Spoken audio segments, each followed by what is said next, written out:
Good morning, good afternoon, good evening. This is Link Up Leaders, your direct link to leaders in supply chain and e-commerce.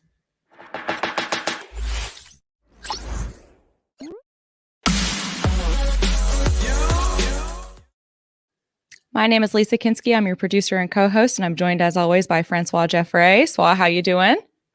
Doing well. How are you? Good. I think we're going to get like 10 different backgrounds for you by like the first 2 months of the show. You're always in a different spot. I'm a nomad.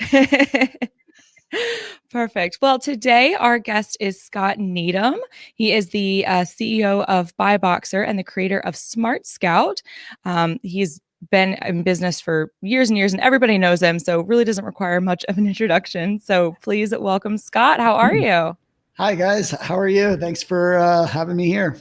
Absolutely. It's a pleasure to have you, dear. So let's go on ahead and just dive straight in. Do you want to tell us a little bit about your background and your experience, kind of how you got started in e-commerce?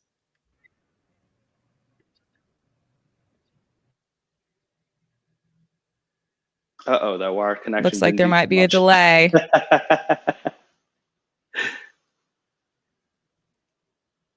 Oh, no. Oh, no. All right. Yeah, Wait, sorry. There he is. There he We is. got her back. We plugged in right before the show and things were going smooth, did. but right when you asked me the question, it went a little spotty. But I did catch a few of the things that you said. I could give just a quick little background.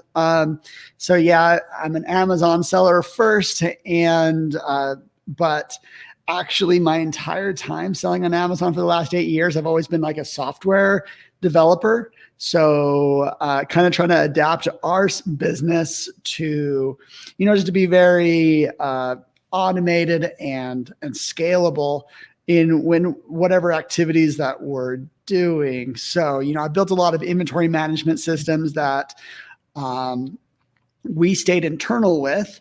And then about 3 years ago, we started to build tools for sellers. And the first of those, we actually ended up selling already. We already sold that company in 2019. And right around then, that's what 2019 is, like kind of when I entered in the podcast land and really started to engage with the community. And what's kind of interesting is it's like, well, I got this community now.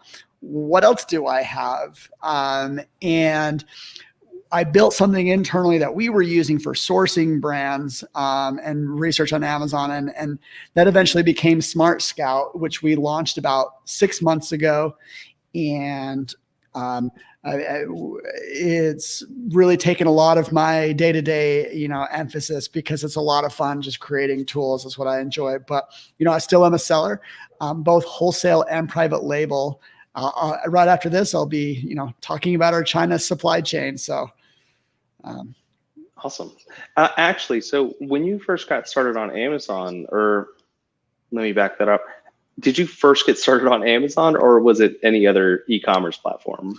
It was Amazon. My brother took my family's brick and mortar store and just started, reselling those brands. And, he was growing, but there was no automation at the time. There were no, services out there geared towards Amazon sellers. So I jumped into a business that was already doing a few million a year, and then just built automation to make that business easier to run. Okay. So your brother kind of pulled you in, Yeah. knowing that you have the background that you have, and then helping it sort of grow to be more automated. And so and correct me, that's more of the arbitrage model, right? Is that right? Sure. Yeah. Yeah. A lot of people call it wholesale, where we are reselling, brands, and we did grow into building more brand partnerships where we do act a lot more private label in the way that we're doing content for these brands on Amazon and some of their advertising strategies. Okay. And so how does I guess, how did the landscape change for wholesale back then as opposed to what it is today? And I know obviously the first answer could be, well, software is around today. That wasn't back then. That's the first thing I would say is just, the software. I still, it's kind of hard to, do a full marketplace analysis, but wholesale is still strong. There's a big communities around it. And 2020 was really good for wholesale because a lot of wholesale are in the consumables that just went crazy last year. And so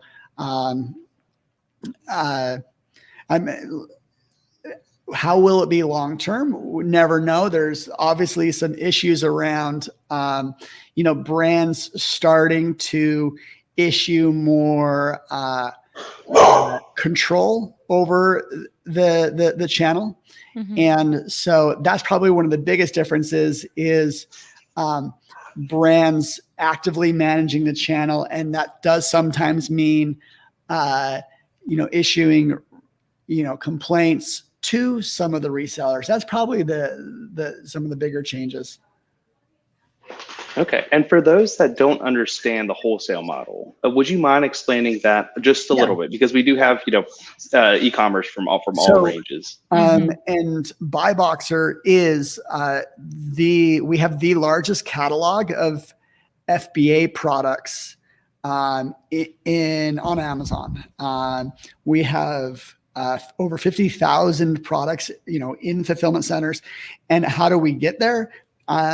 We, just source from hundreds of brands and distributors, and we scan all of, what they sell, which could be, 100, 200,000 products. We scan them and just look for opportunities of just essentially like an arbitrage where we're like, you buy low, sell high.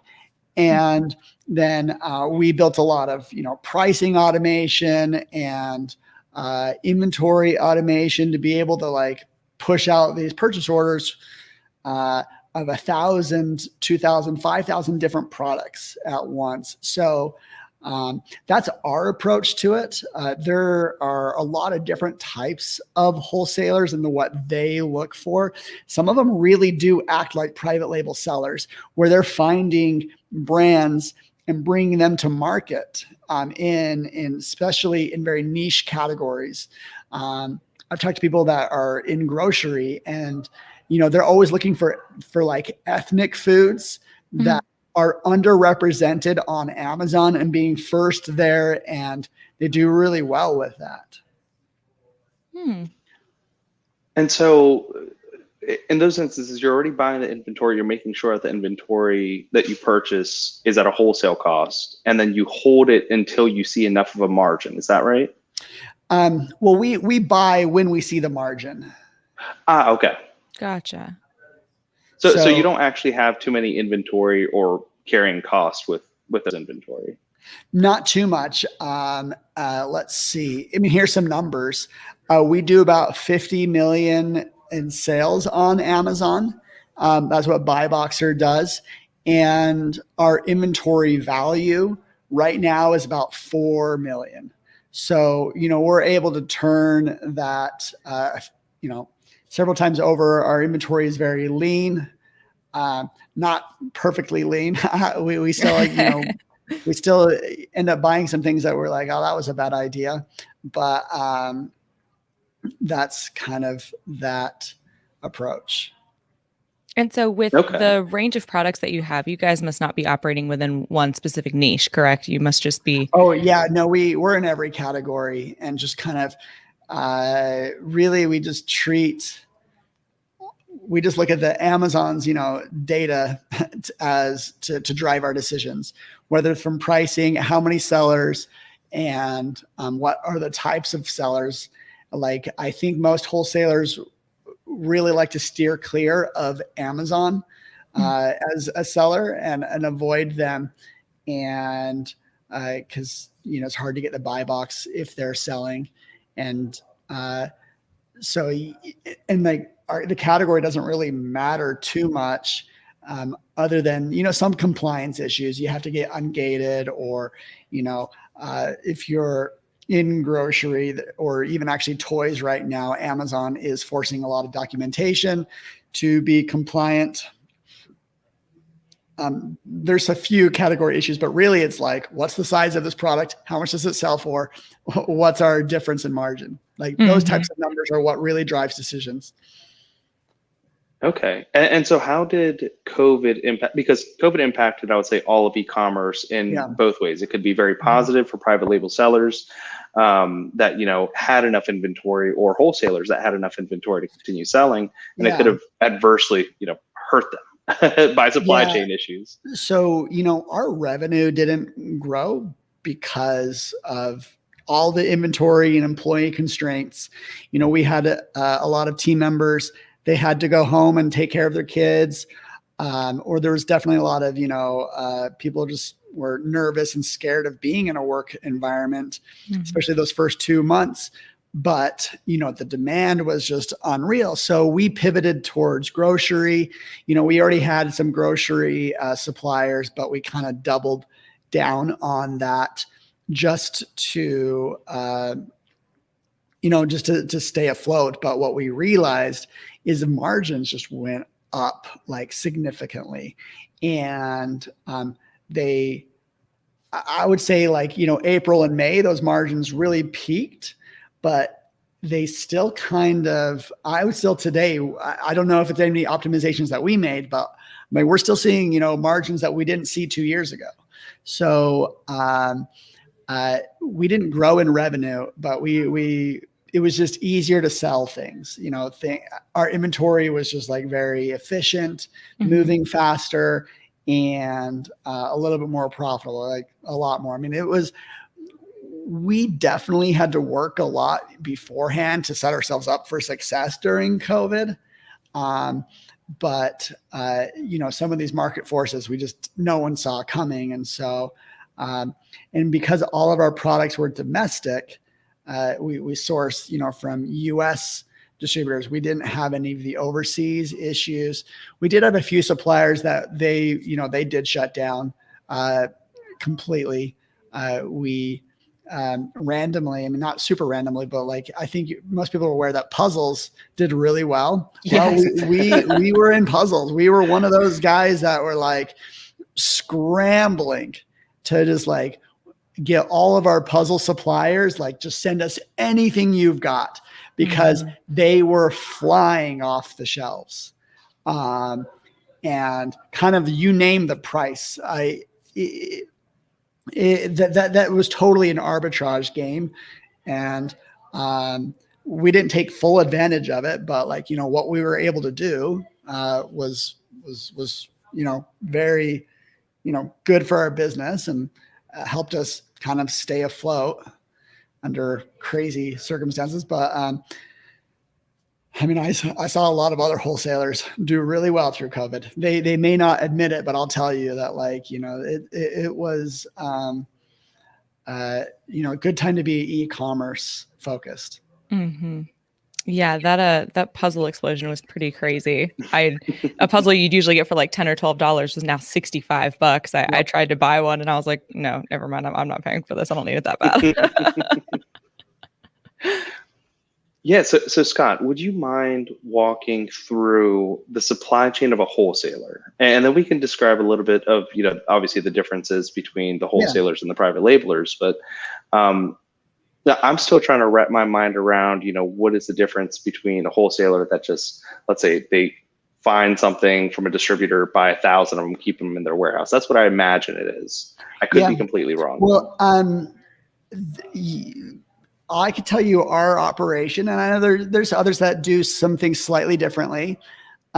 We have our own warehouse with about 90 employees. That's a sizable warehouse. Yeah, it's pretty big, but we actually don't store a lot of that inventory. We are kind of an FBA prep center for our own products. So if stuff comes in, we get it ready to be shipped to FBA, and then we send it out. We usually don't push that burden on our suppliers. Some of them will refuse, and some of them will get it wrong. They will make a lot of mistakes. For the prep? Yeah. They'll, you know, we just honestly, after having so much experience, we just don't trust them. because they don't go home when if your shipping gets suspended for a day, whereas we do. And so, Amazon doesn't have this is my opinion, the larger the seller, the bigger the risk you have. And if we get a 24-hour suspension, we send employees home for the day because there's nothing for them to work on. And so when we're sending in so many products, the chances for like one product to like create an issue for us is higher. So we do have to kind of uphold to a really high standard, even though we're shipping, 10,000 units a day into these fulfillment centers. So that is, we're sourcing, within the US. And so people ship to our fulfillment center and then we ship to Amazon fulfillment centers. And there's obviously optimizations that you can, and we have made, such as, last year we leased a truck and we trained some of our employees and we're shipping directly into the FCs ourselves just to, cut costs. And it's been very, very worth it. Wow. Why would they suspend you for 24 hours? Oh, we've been suspended for 24, 48, 3 days, 7 days. It can vary, but Amazon takes very seriously things that they consider as a health risk to their employees. Things that boxes that are over 50 pounds, just like don't go there. I see. Boxes. So it's like that document that they have, the FBA Prep Document. That it's the basics. It has to be certain length with height and if you haven't if you haven't been on the wrong side of that document, I'm glad. Like you're lucky because they aren't always great at communicating what you did wrong. I'm not going to say that they're always bad, but here's an issue that we dealt with last week is you can't send standard sized products in oversized boxes. So if you have a standard sized product, you can't send it in a box over 25 inches, period. And I guess, how does that work with an example? Like a puzzle? Would a puzzle be a standard size product? No. The great example is actually pennants that we have. We sell a lot of sporting pennants. And if you fold them up, put them in a bag, a lot of sellers do this, and they'll come and Amazon will bring it in, they'll scan it, and it looks like it's a standard size product. But if you actually if you ship it the way you're supposed to, pennants, you don't want to bend them. You don't want to fold them. You don't want to even curl them. You want to ship them flat. And when we do that, Amazon sees that the previous seller shipped it in a standard size container. Well, we're shipping it in an oversized because we think that's how it should be shipped. And they'll scan it and they'll ding us for using the wrong box or for, and it just becomes this fight that we've done for years. And 2 weeks ago, we decided no more pennants, we're done, because Amazon's system just isn't sophisticated enough to deal with this. So that's kind of one of those issues. Box size we're very strict about not shipping oversized boxes into Amazon. And literally any way that you can ship something in wrong, we've done it at some point. We've had labels that weren't completely formatted correctly. And so we kind of had to change that. I think we were using the ASIN when we needed to be using the FN SKU. And then we have had, products that didn't get prepped. We've had labels on the wrong products. We've had the wrong amount of quantities in the box.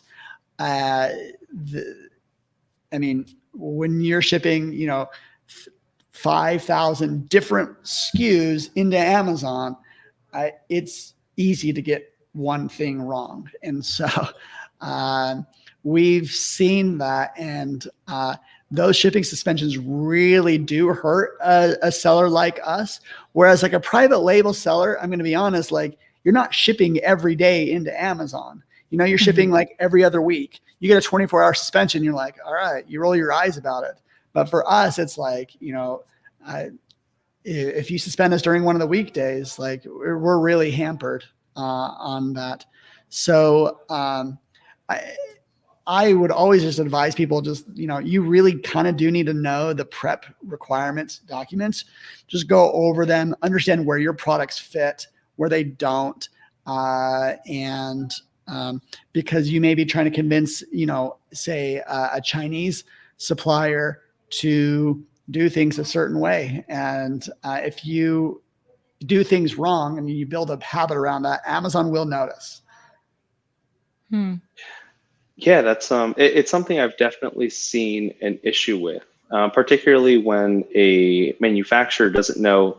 Let's say they're making ceramic mugs, and they typically make this size of ceramic mug. This is a beautiful Walmart mug, but now they're making them for Target, right? And Target has a fancy little design at the top, and so the boxes are different. Well, what they don't tell the sellers that they don't actually know what this new box size is going to be, because this is going to require styrofoam on both sides. It's going to have to stay protected.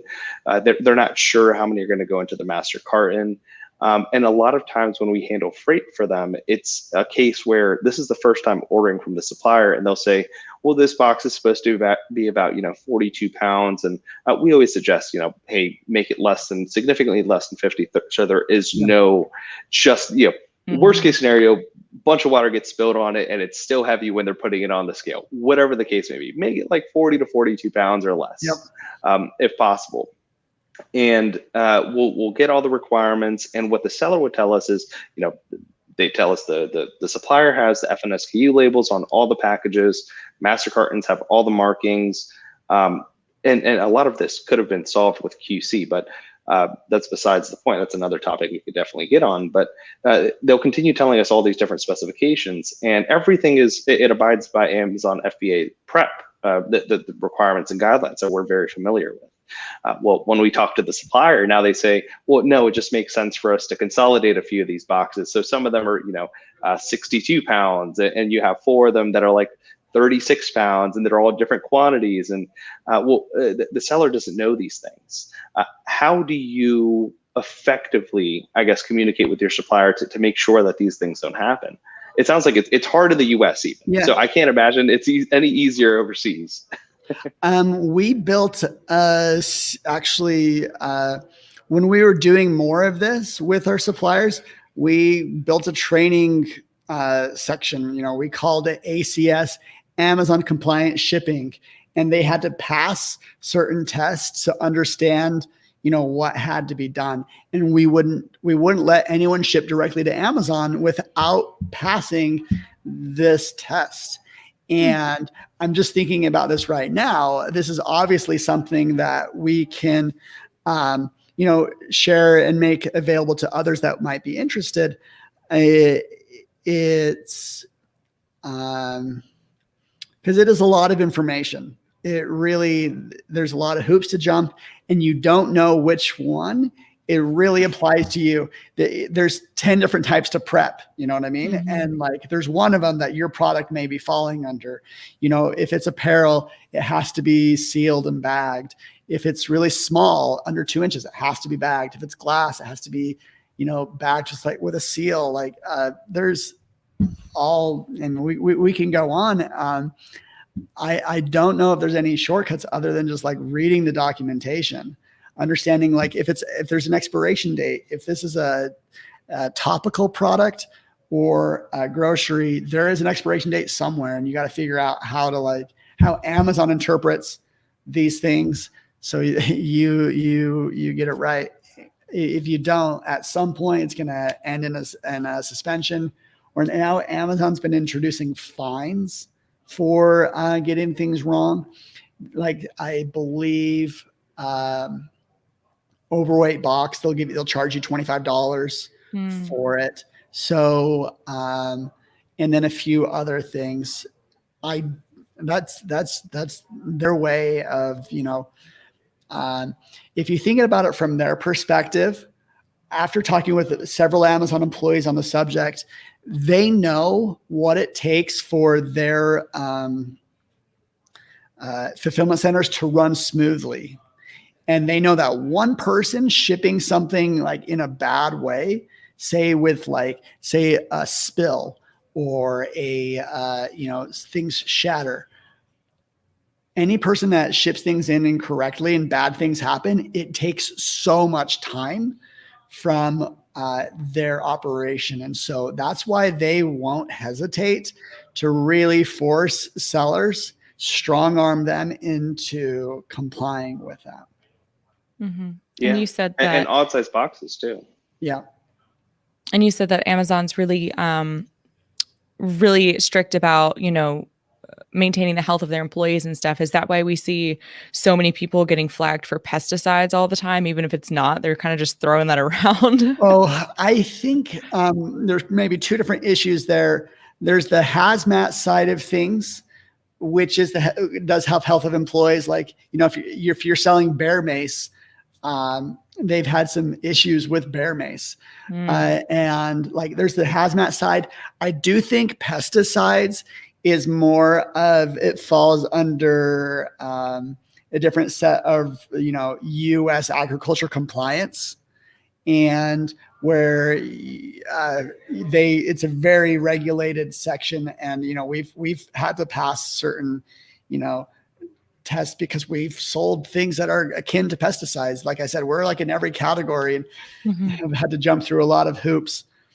Well, like the wrong word will trigger it. I mean, putting something like germs, or I think anti-dust, or things along those lines. I think it flags with the EPA, because Amazon used to have an issue where they were getting investigated by the EPA, and they said, we're not going to deal with this anymore. We're gonna start making everyone take these compliance tests. You take that within your Amazon account, if I'm not mistaken. Yeah. No, you're absolutely right. The fines for Amazon for selling these products and shipping them in their marketplace makes them complicit with any, regulation and so, over the years, they know where they can't tolerate any wiggle room. There's some dangers to a super open marketplace. I can actually share an article with you. If you Google liquid fire Amazon, you'll see Amazon was in trouble with the FAA for shipping some hazmat products. And I think that these products, they had about 13 different violations from the FAA by, flying products that shouldn't be flown. And my company, BuyBoxer, we're the ones that shipped liquid fire. So that is a whole other story. But, we've seen Amazon, really had to wrestle around all sorts of issues. That's, if you're shipping through Amazon's FBA program, they have millions of products. Well, there's this percentage of those that are, that are not really built for all types of e-commerce in just, in a way that would make it easy. And I'm sorry, is the that the liquid light of fire the night occurrence. What? Sorry, what was that? No, have you ever seen the light at the nights where they have these little? No, it's a Drano. It's a Drano kind of you pour it down, and it's called liquid fire. And this was back in 2016? Yep. Okay, I found an article on it. I'm going to put it in the comments for anybody who's watching live. Yeah, Amazon faces fine of $350,000 for improperly shipping liquid fire. And the FAA, they called us up because it was our product, but they actually ultimately pointed the finger at Amazon for, being the carrier. I was talking about, have you ever seen those tubes that you light on fire and you let them go up into the air? Oh, They have some sort of spark, in between them. I think I recall reading a story about those and starting to be regulated by the FAA because they were being flown too close to airports. And so Amazon, I don't know if Amazon got in trouble if it was someone else, just the company that was selling them. But yeah, no, that's interesting. How do you find out what products you need to get certain compliance with for something like, liquefier? You can do a lot of your own research. I was listening to a podcast just the other day. The company Thrasio, when they are buying and acquiring private label sellers, they run it through compliance lawyers who are figuring out how can this get marketed? Like, can you say germ killer? They're doing that they're doing a full, product compliance, because they need to be able to invest in these products in the long term.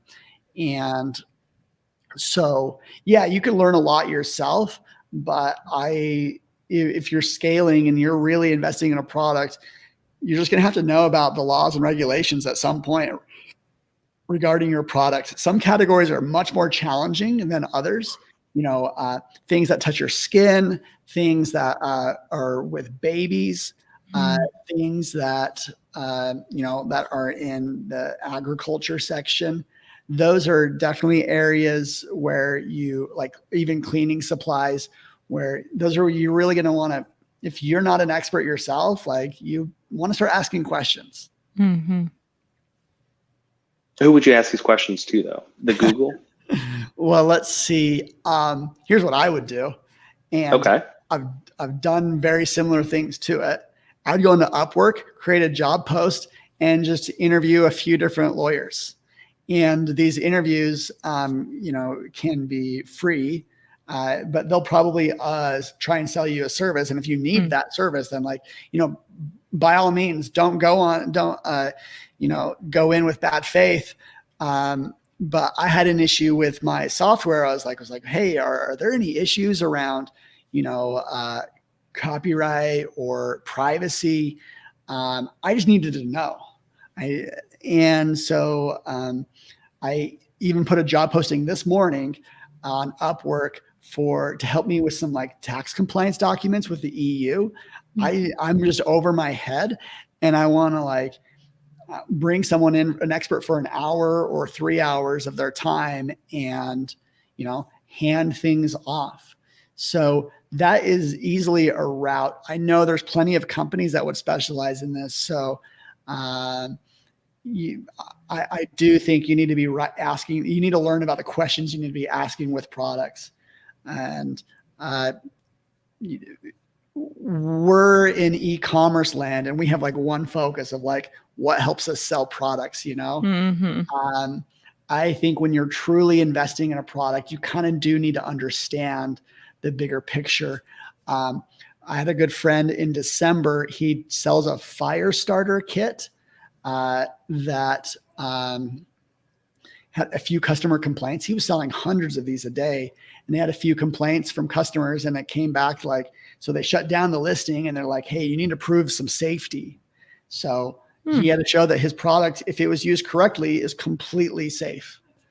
And so we're finding this is going to hit everyone at some point. Interesting. And for something like that, especially, you would think, hey, it works. I made a product and it works, and it's a good quality product. Do you think you'll just have to find a testing lab that can certify or provide some sort of safety measure? I think that's always, not all tests, we think of compliance and testing labs, and we're thinking very expensive. Mm-hmm. There are solutions that are under $1,000 to get, through some of these checks. I'm by no means an expert on this, but having seen listings get yanked and what it takes to get them back up, this stuff helps. We did, launch a few stuffed animals, and those are for kids or toys. And so, our Chinese warehouse knew they knew the documentation that was needed. And so they offered that as a service. And it was I don't know, I feel like it was $60 to $120, somewhere in that range. Is it a bulletproof, lab test? Maybe not, but can it get by Amazon? Well, it has so far. No, yeah, I mean, there's so many solutions out there. I was talking to Lisa about this earlier today. I'm a big fan of Google. I think Yeah. everything should be Googled. So would you say, you just look up the product and then Google something like product safety compliance or dangerous good or, Yeah. That's a really good route. And I'm sure if you're really proactive here, you'll be able to find a professional that really knows like the space, that knows more than us. Because if you're an Amazon, the truth is we're becoming e-commerce professionals, and that's not compliance. And so at this point in my career, like I am happy to bring in experts whenever possible. Mm-hmm. Honestly, I've even reached out to one to be like, hey, come on my podcast. I need to know. So there's I don't think a seller should try and solve every problem themselves, but like start to learn where they can ask the right questions. And you've mentioned your podcast a couple of times. What's the name of your show? Just so everybody knows. Yeah, it's the Smartest Amazon Seller Podcast, very humbly named. But one thing I've learned about launching a podcast is how far from like the smartest Amazon seller I am. And it's been great to bring in, different experts that really like what I love is learning something in a podcast. And then the next hour starting sending emails to my employees, be like, hey, change of direction. Yeah. And this is a conversation that we had with Gilad not too long ago in regards to a lot of sellers having this Superman complex where they feel that they have to be the hero for every single thing that they do. No matter if it's compliance, if it's, supply chain, shipping, Amazon not, being able to fulfill their orders anymore, issues with their suppliers. And one of his solutions is to hire virtual assistants. Have you ever used virtual assistants with your business? Or you have? So big fan. What? Please elaborate. How do you get started with virtual assistants? So, what was your first virtual assistant? Well, we've really started to have more success in the last 2 or 3 years by just investing into this. It's training. That's what you're investing more than money and resources. It's connecting with someone that. For us, we, right now we're actually about to ship some of our virtual assistants t-shirts. We want them to feel invested in our company. And, but it's not just that, but it's overall the way that we treat them. If there's a site I could recommend, onlinejobs.ph, we love virtual assistants from the Philippines. I think it's probably aligned with US based sellers. Their English is generally very understandable. And they are very affordable. You can really, get a lot of work for a very small amount of, we're talking, we usually are paying around $4 an hour for them, but we have a lot of tasks and we keep them full time, and we have, a weekly meeting with them. And that's my experience. And I have graphic designers. I have people that, are helping our inventory on Amazon kind of be priced correctly, or figuring it, stranded inventory. Like I said, we have 50,000 SKUs. Well, we have usually a few hundred stranded SKUs at a time. And our way of staying on top of that is through, virtual assistants to help manage our Amazon. And there's definitely some experts, not experts, but like there's some experience there with e-commerce.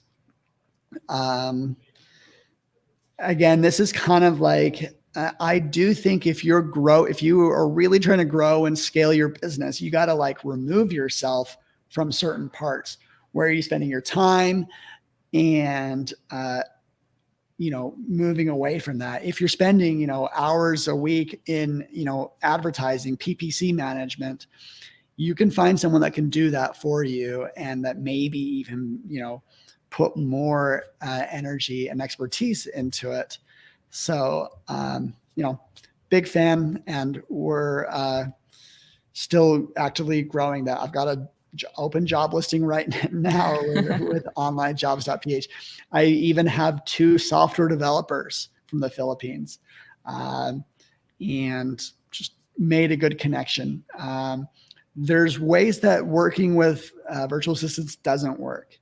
If you are not good at delegating, it won't work out very well. If you're not able to give it, an hour, 1 to 3 hours a week, at least starting up, it's not going to work out. You do have to invest in training them. That's my 2 cents. No, definitely would agree. Yeah. What was the first virtual assistant that you hired? Or I guess what was the position? Yeah. Let's see. It was just, it was to help around these stranded SKUs, to help manage that. Then we started moving more into the marketing side of things in terms of content creation, to make sure that we're submitting, that our product pages look the way that we want them to. But there is certainly a weakness with, they're not native English speakers. So I wouldn't completely trust every type of task to them, but definitely the more the pricing and that type of task, they definitely would do well with. If you can get a graphic designer from the Philippines, you're going to do really well. I've got 2 right now. They're awesome, really putting out a lot of good stuff. And what do they do for you exactly, the graphic designers? Anything that we want. I'm using them now more for SmartScout, because that's where I put more of my focus. And if you go to smartscout.com and you look at all the pages there, that's all done with a Philippine-based team. And it's good. For what we've put into it, it's a very, well thought out site. The copy, we've done ourselves, but the graphic design, all the images, and there's certainly, we're only getting started. And let's see. Yeah. I actually think a good example would be, we built a state report. This is kind of an infographic of sellers in different states, how the different states are doing, what states have the highest revenue per capita, or seller density, how many residents per seller. And we collected all this data in SmartScout and gave it to some graphic designers to just make pretty. Make it digestible. Yeah. And this is very relevant if you want to do, enhanced brand content, A+ pages, there you can outsource that quite easily. I made a decision. I don't ever want to jump in Photoshop ever again. And because while I can do some things, it just takes a lot of time. And more than anything, it just frustrates me. Yeah, I feel similarly about Photoshop. So let's talk a little bit more about SmartScout then. So Sure. What exactly? I mean, we know what it is, but yeah.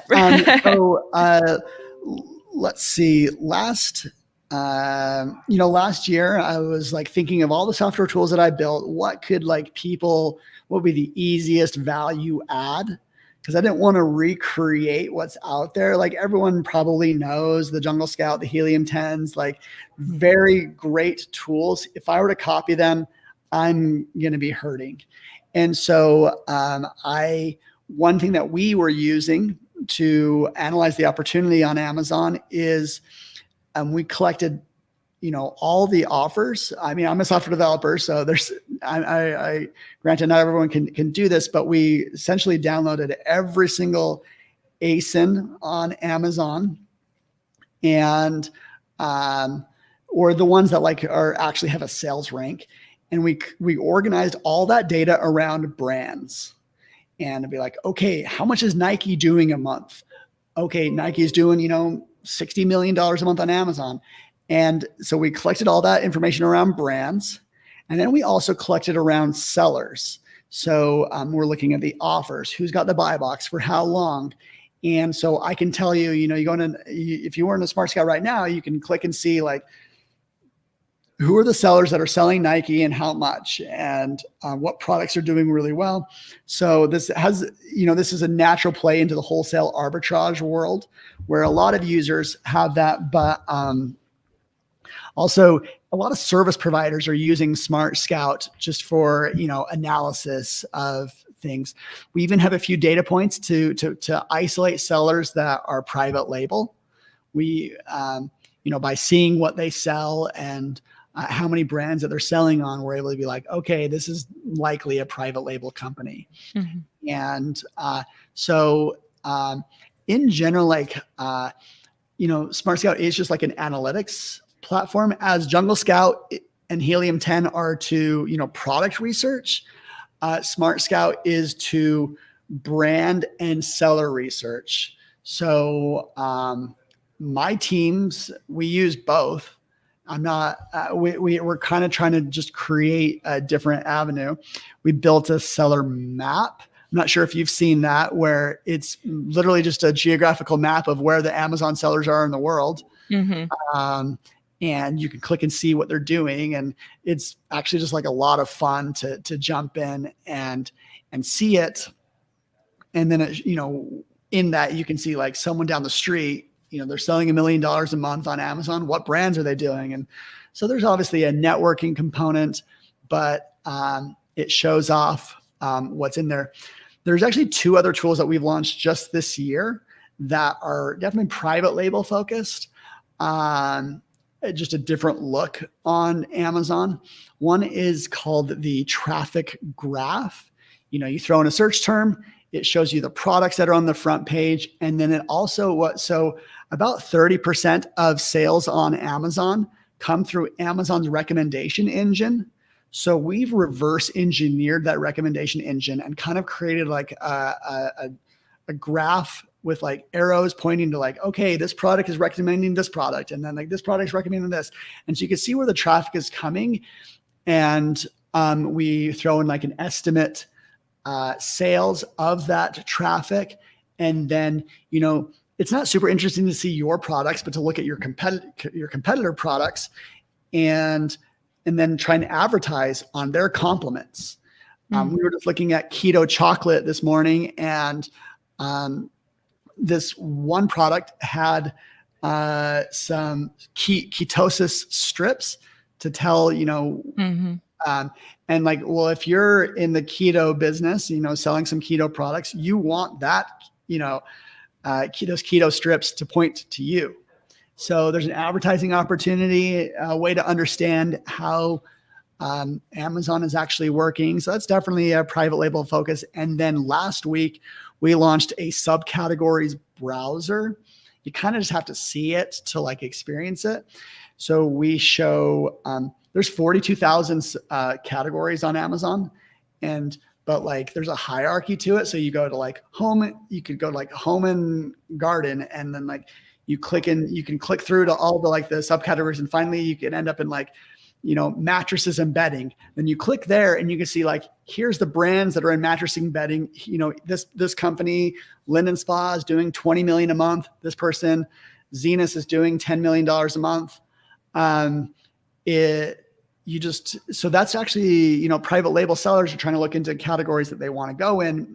This is very much it shows the tree structure of these, the subcategories on Amazon, and you could find out, what's the opportunity, who are the market leaders, and whether you want to jump into a space or not. That's very cool. That's fascinating. Yeah. And you're sorry, I just did like a total download of information. No, that's amazing. I just saw like one thing spark another. It was amazing. Yeah. That was fascinating. It's like you actually did paint the entire picture yourself. Yeah. And I've actually got your seller map pulled up here. This is a really cool tool. This is awesome. I guess I could share it with everybody, for anybody who's watching. Let me see. And so, I mean, that's that must have came from, Amazon's new release of all the Amazon seller Yeah. information, right? I Where mean, it has a lot of their addresses and. yeah. This tool wouldn't have been possible too long ago. If you jump into New York, you'll see it get real colorful when you zoom in. Oh gosh. And yeah, the thing is like nothing we're doing is, particularly secret. It's probably just the way that it's organized is what kind of sets it apart. So, Oh, that's Wow. cool. And for everyone that's listening, you have to check this out. Can you hover over This those? is wild. yeah, you hover over it and it shows you the seller name and their estimate monthly revenue. You can click on them and see, what brands they're doing. You get an idea of, There you go. Reach out to meetups.com and tell them you have this information. Start your own Amazon seller group where you can recommend where other sellers are in the area. Right. Oh no, this is awesome. I mean, this just kind of goes to show It's with very everything cool. that's new that happens with Amazon, and it's always changing, right? With them removing the early reviewer program, I'm sure something else is going to spark up, especially with their one-click reviews. And no, that is awesome. And then when it comes to the reverse engineering of the recommendations. Do those recommendations show which brands are being recommended? So it's product. It's kind of like product focused. So Okay. you know how there's the frequently bought together. Mm-hmm. Okay. So we look at that and then, see, we just assume that some people are like moving from there to another product. And there's like most keyword like research tools on Amazon, there's always like some assumptions that you're making. You can't tell everything authoritatively, but it definitely helps you just get an idea of what's going on, what products are related to each other, and where if there is some sort of traffic moving around, like how does that happen? No, that's awesome. And I would imagine a company like Thrasio would use a tool like that to see what they're investing in, what opportunities there are to break into similar products. There's several Thrasio users using SmartScout. I can say that. Yeah, I'm definitely going to have to check it out after this. But you have another company. Is it BuyBoxer? Yeah, BuyBoxer. So that's our selling business. Yeah. Mm-hmm. It's kind of, that's where I get all the insights to build, SmartScout. And that's, doing pretty well. But, I've been able to manage it with not my full effort, having, managers below us. It's very much, we do have some private label that we focus on, but it's more like most of our volume is in wholesale. Mostly the wholesale. And for anybody who's listening to the audio only, that is BuyBoxer, spelled BUYBOXER. Yeah. Yep. And the URL is super easy, just buyboxer.com. Same with SmartScout, spelled exactly as it sounds, smartscout.com. Yeah. Do you imagine you'll ever try to aggregate data sort of like Jungle Scout and Helium 10 do to combine that with the SmartScout analytics and data?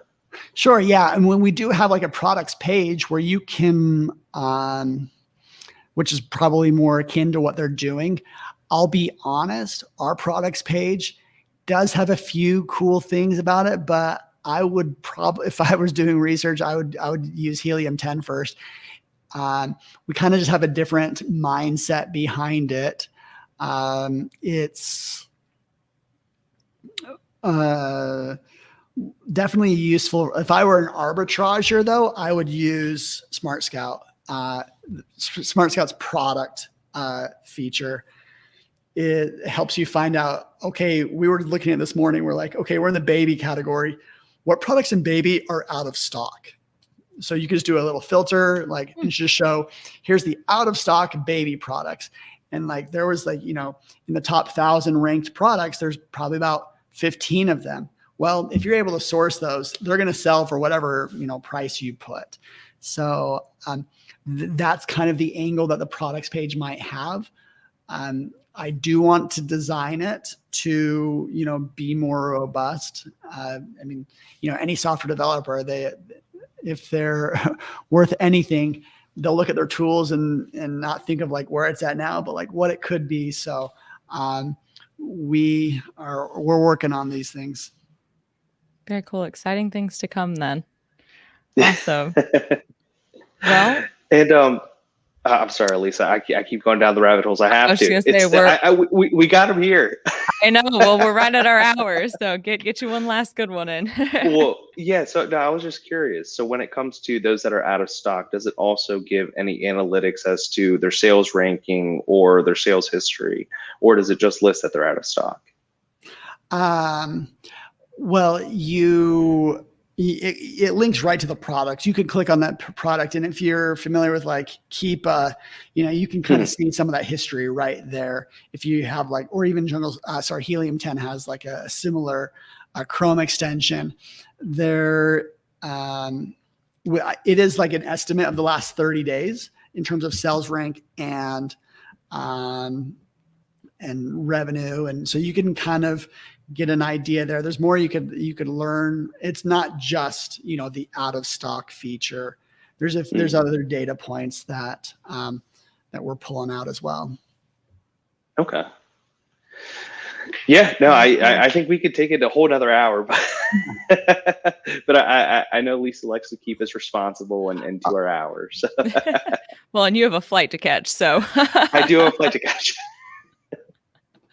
Well, Scott, if anybody has any other questions about BuyBoxer or SmartScout or the smartest Amazon seller, other than visiting those websites, which we're going to link in the description of the video and the audio, how can folks get a hold of you if they have questions? Yeah, I'm pretty active on social media, LinkedIn. You can find me Scott Needham, or even on Instagram at smartest seller.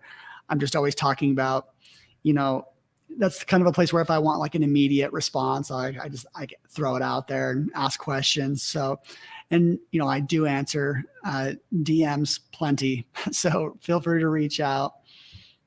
All right, perfect. Well, we will go ahead and link all of that in the description of the video. Scott, thank you so much for joining us. Francois, as always, thank you for being here as well. We will be back live again this week on Thursday at 1:00 with Tomer David from Sourcing Monster. And we look forward to seeing everybody again soon. Scott, thank you again so much. All right. Thanks, you. Scott. Awesome. We'll Thanks, connect everyone. After this.